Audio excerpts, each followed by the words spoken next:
Assalamualaikum warahmatullahi wabarakatuh. Selamat malam, salam sejahtera bagi kita semua. Om Swastiastu, Namo Buddhaya, salam kebajikan bagi kita semua. Saya Nagata Yazain, NIM 186010223218, kelas HKI 1E. Di sini saya akan menjelaskan salah satu materi selama satu semester, yaitu macam-macam sistem hukum. Oke, setiap sistem sendiri mengandung beberapa asas dan tidak dapat terlepas dari asas-asas yang mendukungnya.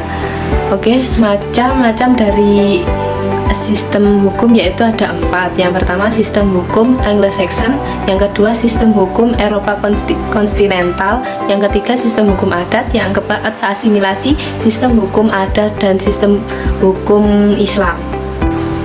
Yang pertama ada sistem hukum Anglo-Saxon yang dikenal dengan Anglo-Amerika di Inggris pada abad ke-11.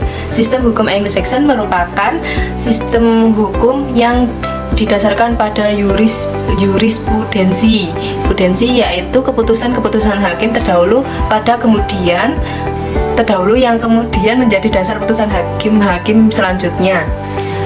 Adapun ciri-ciri dari Anglo-Saxon yaitu yang pertama tidak ada perbedaan secara tajam antara hukum publik atau hukum umum dan perantara orang banyak atau perorang-orangan.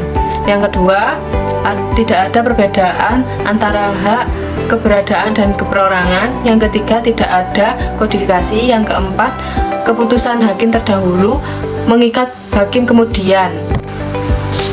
Sumber hukum dari Anglo-Saxon yang pertama ada putusan hakim, yang kedua kebiasaan, yang ketiga undang-undang, yang keempat peraturan administrasi negara. Oke, yang ketiga ada sistem hukum Eropa kontinental. Sistem hukum Eropa kontinental bisa disebut dengan civil law yang berkembang di negara Eropa daratan. Sistem hukum Eropa kontinental ini merupakan suatu sistem hukum dengan ciri-ciri adanya berbagai ketentuan-ketentuan hukum kodifikasi secara sistemologis yang akan diterangkan lebih lanjut hakim dalam penerapannya.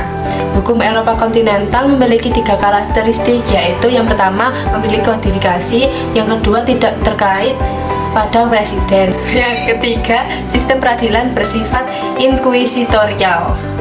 Baik, yang ketiga ada sistem hukum adat. Sistem hukum adat sendiri berasal dari bahasa Belanda yaitu adatrecht. Menurut Mr. Stefan Vollenhoven tahun 1928, hukum Indonesia dan kesusilaan masyarakat merupakan hukum adat. Kata hukum dalam hukum adat itu lebih luas dan besar daripada hukum di Eropa. Sistem hukum adat dapat berubah tergantung dengan pengaruh kejadian waktu itu didasari kehidupan masyarakat. Yang keempat ada sistem hukum Islam.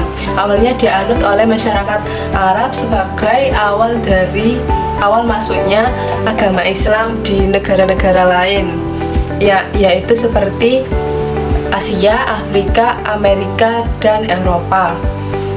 Sumber hukum dan dalam sistem hukum Islam ada Al-Quran, Sunnah, dan Hadis. Yang ketiga ada Ijma', terus ada Qiyas.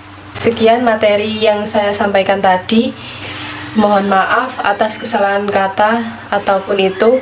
Sekian, terima kasih. Wassalamualaikum warahmatullahi wabarakatuh.